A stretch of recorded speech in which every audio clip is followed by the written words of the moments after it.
Muito bem, para fechar, eu sempre diz assim, historicamente, fechar com chave de ouro o programa dessa semana, vamos conversar com a advogada especializada na área de trânsito, Roxane Ponzi. Roxane, que prazer em tê-la aqui no programa uma vez mais. Prazer é sempre meu, né, Silvio? Tu sabe que quando tu convoca, eu venho, né?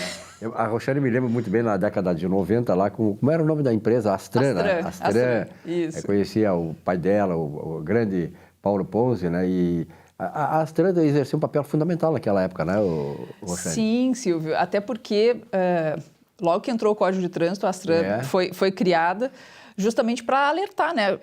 Foi a primeira, a mais importante empresa dessa área, especialmente, né? Aqui no Rio Grande do Sul. Depois a gente teve franquias em outros estados e tal. Que legal. Mas isso foi muito importante no sentido de trazer para a população, primeiro, que existia necessidade, né, e a importância de um direito de defesa para o cidadão, porque veio um código extremamente rigoroso, veio fiscalização, veio a EPTC, veio uma empresa para fazer a fiscalização, e a gente precisava do contraponto, né, justamente das pessoas que eram especializadas, e obviamente, depois, né, o meu pai era advogado, é advogado ainda, né, foi se especializando nessa área de trânsito e demonstrando para a população a importância de fazer uma boa defesa, né, quando houvesse, obviamente, autuações equivocadas. E na verdade, assim, eu sempre digo assim, o IBGE, tempo atrás, uns 2 anos, fez uma pesquisa e ele demonstrou que as empresas mais longevas, eu tenho falado isso aí, no mundo, no Brasil, as empresas que duram mais estão no Rio Grande do Sul. E é muito da tradição, o Paulo Ponzi, por exemplo, teu pai, né, que, quer dizer, atrás, o gaúcho tem muito de se apegar às coisas que ele faz, né? Então, atrás disso está o patrimônio cultural, intelectual, né, da pessoa, da sua pessoa. Então, por isso que o Rio Grande do Sul de manter as empresas por mais tempo, empresas centenárias aqui no Rio Grande do Sul, é onde mais tem no Brasil. Muito por isso, pelo apego, pela competência, pela cultura nossa de nos apegar umas coisas nossas. E a Astran teve esse papel lá naquela década de 90, através do Paulo Ponzi. E eu acho importante, né, Roxane, porque hoje nós estamos envolvidos de tudo que é maneira no trânsito, né? Quem é que não está envolvido, né? Qual é o assunto dessa semana? Pois então, Silvio, essa semana, né, depois de... Foi fazer a conta aqui, uns 11 meses, né, daquele evento trágico que infelizmente levou a vida de 2 bombeiros, se não me engano, que foi um incêndio no prédio da Secretaria de Segurança Pública, que ficava à sede do Detran do Rio Grande do Sul. Né? Depois de 11 meses, então, veio a público o órgão de trânsito dizer o que ele iria fazer com esses processos administrativos que tinham lá dentro, que foram queimados. Né? Como que isso iria repercutir na vida daqueles cidadãos que apresentaram as suas defesas, os seus recursos, as suas indicações de condutor e que acabou sendo incinerado, né, naquele episódio lá que, enfim, como a gente disse, vitimou aí aqueles 2 bombeiros. Pois bem, né, acho que demorou muito, Silvio, especialmente porque a gente conseguiu, antes de tudo, imagina, a gente conhece a máquina pública, teve a demolição, o terreno já está limpo, já está pronto para ser comercializado, né, pelo Estado do Rio Grande do Sul, e nós não tínhamos ainda uma manifestação pública, né, e específica sobre o que iria acontecer com aqueles processos. Pois bem, veio o Detran agora, em notícia, né, no próprio site, colocar, né, dizer o que ele vai fazer e colocar em prática aquela consulta que foi informado que iria ser feita à Procuradoria-Geral do Estado do Rio Grande do Sul. Né? Ou seja, o Detran iria perguntar para a Procuradoria o que ele deveria fazer nessas situações, tendo em vista todas as implicações legais. Grosso modo, Silvio, quando um processo pega fogo, né, numa situação dessa, que é um caso fortuito, força maior, enfim, é como se tivesse sido uma situação de extravio de autos. Por exemplo, quando, sei lá, tem um processo, o processo se perde. E ao se perder, né, tem que ser feita a restauração de autos. No Poder Judiciário é assim. Se chama as partes, pergunta, bom, o que vocês ainda possuem de documentos aí? E nós vamos fazer uma restauração de autos. Existe um procedimento específico. E isso foi o que a própria Procuradoria-Geral do Estado determinou, que a maioria desses processos fossem restaurados e só não seriam restaurados aqueles que já tivessem sido atingidos pela prescrição ou decadência, conforme o caso. O que me chama um pouco a atenção é não só pela questão dos números, tá? Os números que o Detran divulgou, ele diz que 16.279 autos de infração serão automaticamente baixados, ou seja, 16 mil multas, né, não seguirão adiante. Mas ele fala que 13 mil notificações de imposição de penalidade serão renovadas. E aqui vem a advogada de trânsito que Como fica... é que pode isso? Pois então, como teve alteração no Código de Trânsito em 12 de abril de 2021, ou seja, antes, inclusive, do próprio incidente, o que acontece? Se criou alguns prazos decadenciais, que são prazos que não se interrompem nem suspendem, inclusive por um caso fortuito ou força maior. E essa notificação que eles estão dizendo que será reexpedida, né, novamente enviada para o cidadão para ele exercer o direito de recurso à Jari, essa notificação passou a ter um prazo de 180 dias ou 360 dias para ser, no caso,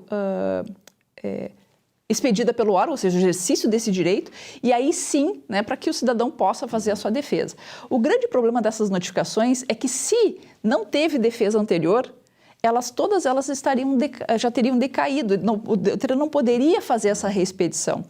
E eu acho que o fato de decidiu, né, politicamente, administrativamente fazer, pode ser que desemboque em várias ações judiciais no Poder Judiciário, justamente para quê? Para que seja aplicada essa nova legislação justamente para esses casos. Porque agora, no momento que vai se expedir essa notificação, aplica-se a lei que está vigendo. E a lei diz que tem um prazo de 180 ou 360 dias.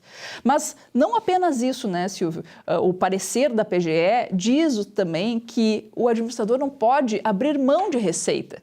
E que complicado esse argumento, né? Ou seja, tudo bem, eu não posso abrir mão de receita, não posso abrir mão de punir o cidadão, só que eu não posso querer punir o cidadão a qualquer custo, né? Eu tenho que observar esses... processo todo, né? E especialmente observar as regras do jogo, que são esses prazos processuais e prescricionais.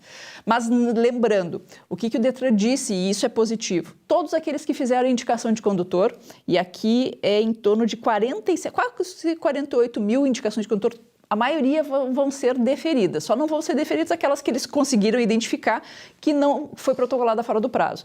E aqui também tem um outro ponto que é super importante, né, para quem está respondendo o processo de suspensão ou cassação, é que também serão renovados. E aqui, infelizmente, né, e é o meu entendimento pessoal, obviamente que o judiciário vai ter que corroborar o meu entendimento ou do Detran, mas esses processos de suspensão que serão renovados, entendo que estariam todos eles já decaídos por força dessa nova legislação que entrou em vigor em 12 de abril de 2021. Isso é problema de advogado.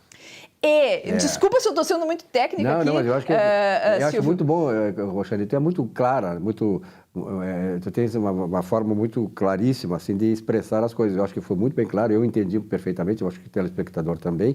E, sobretudo, uma coisa que é complicado isso aí mesmo, né? Eu resumiria da seguinte maneira. Se você receber uma nova notificação do Detran de uma multa muito antiga ou de um processo de suspensão muito antigo, entendeu? Ou seja, lá de 2021, 2020, procure um profissional da sua confiança e vá ver se isso está certo ou se está errado.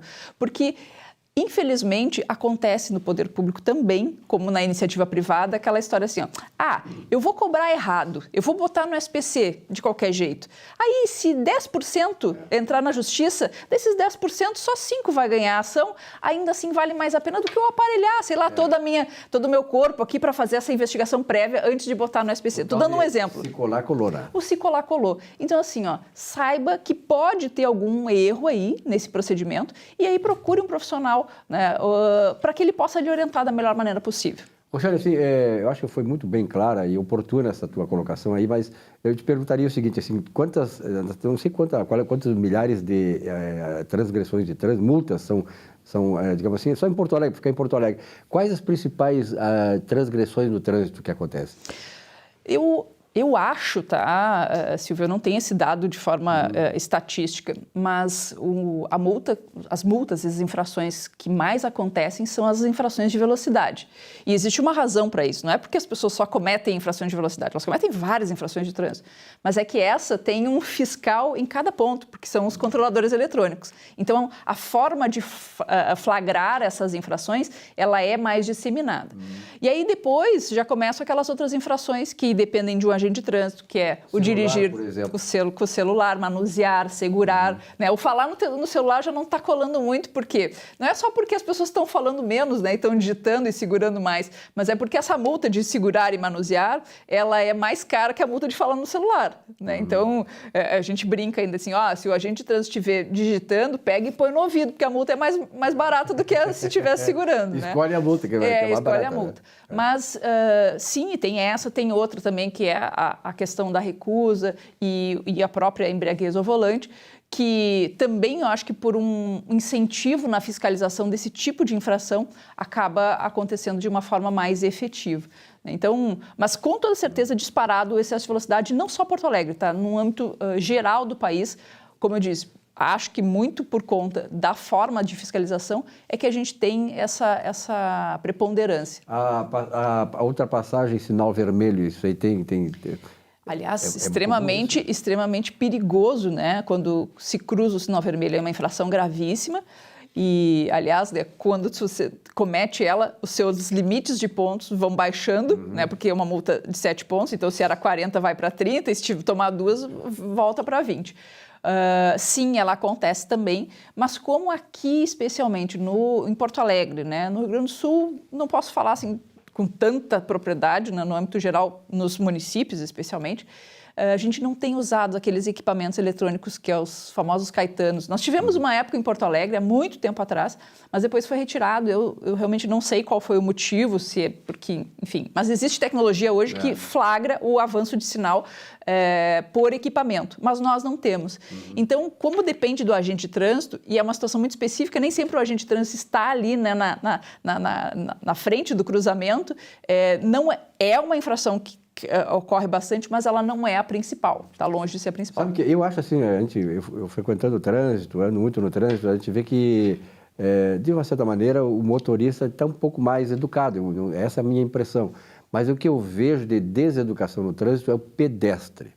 Tá? Impressionante, as pessoas, elas vão esperar o sinal, elas esperam no meio da rua, e se tu passa com o teu sinal aberto, elas ainda te xingam. Quer dizer, é uma questão de educação, de cultura. Eu acho que nós precisamos ter uma campanha nesse sentido, né, Roxane? Sabe, Silvio, que essa questão do pedestre, existe multa, né, para pedestre no Código de Trânsito, mas ela é praticamente inexequível, porque é um valor tão baixo e custa muito caro para o órgão de trânsito, né, tentar multar. Então, a forma que a gente tem de doutrinar esse pedestre para que ele colabore para o trânsito, para que ele não ajude a causar acidentes, é o quê? É com educação. Né? E, poxa, infelizmente no trânsito a gente tem tantos flancos, né, para atuar. Tem que atuar com o idoso, tem que atuar com o pedestre, tem que atuar com o motorista, tem que atuar com o motorista de ônibus. Tem tantas coisas que precisa trabalhar a educação, né? E não que fique esquecido, mas talvez a gente não veja com tanta frequência, né, essas campanhas que tratam do pedestre. Um exemplo, Brasília. Brasília é um lugar, por exemplo, em que os motoristas respeitam muito a faixa de pedestre, que aqui a gente chama de faixa de segurança. Não existe esse nome, né? E de segurança ela não tem nada, já começa por aí. Mas lá se respeita muito. Na minha cidade natal, de Juí, né? Da mesma maneira, lá se respeita... Gramado, Canela... Gramado, Canela. O motorista de Porto Alegre vai para Gramado e Canela e vira um exemplo, né? Ele respeita a faixa de pedestre. Então, ali também tem o quê? Tem um outro lado do pedestre também, né? Se dirigir para a faixa, que é um lugar onde ele pode fazer essa travessia de forma segura. Então, infelizmente, a gente constata que há um desrespeito, mas que talvez seja com a educação, com campanhas massivas, né? Eu digo assim, tipo de bitolar o cidadão, é que isso aí a gente vai poder, né, evitar esses atropelamentos, essas mortes. A gente, muito tempo atrás, a gente criou, ouvindo com relação à IPTC, de que ela multava de maneira muito volumosa e tal, só multar, queria multar e tal. Eu fiquei vendo, não sei se tu chegaste a observar, o balanço da IPTC, que saiu no Jornal do Comércio aí uns 15 dias. Eu até tenho esse balanço aí. Prejuízo. Alguns milhões de reais de prejuízo na IPTC.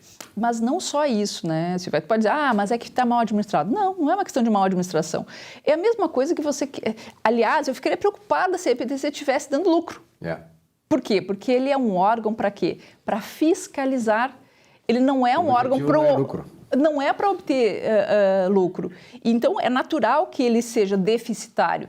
E tomara que um dos motivos seja porque a arrecadação com multas de trânsito tem diminuído. Porque se ela diminuiu, um dos motivos pode ser o quê? A falta de fiscalização, que é ruim para a sociedade, ok. Mas um dos motivos pode ser também, o outro motivo, a educação e o cometimento de menos infrações. E isso é positivo no sentido, né, da sociedade. Então, para mim, fico mais feliz que a EPTC esteja dando prejuízo do que dando lucro. O que significa dizer o seguinte também, né, que tenho certeza que tu concorda, que ela pode até dar lucro, mas ela tem que, em primeiro lugar, cumprir a função social dela. Exato. Lucro ou prejuízo não é o objetivo lucro, mas se ela der lucro, tudo bem. Ela pode se tornar autossuficiente, tal, isso é uma coisa boa. Mas se não der, o grande lucro é o bem-estar da sociedade. Com toda certeza. E vou dizer acrescentaria mais ainda. Os recursos da EPTC não vêm só de multas. É uma parcela importante, mas vem... Né? Tem taxas, tem várias outras coisas também que dizem respeito... da própria prefeitura. A única coisa que me preocupa o fato de não ter, né, de estar deficitária, é que a EPTC receba menos recursos, né, da prefeitura, por exemplo, e aí não consiga executar suas tarefas. Perfeito. Porque não tem gente, porque, enfim, não está pagando a hora extra, aquela coisa toda. Não tem recursos para se manter.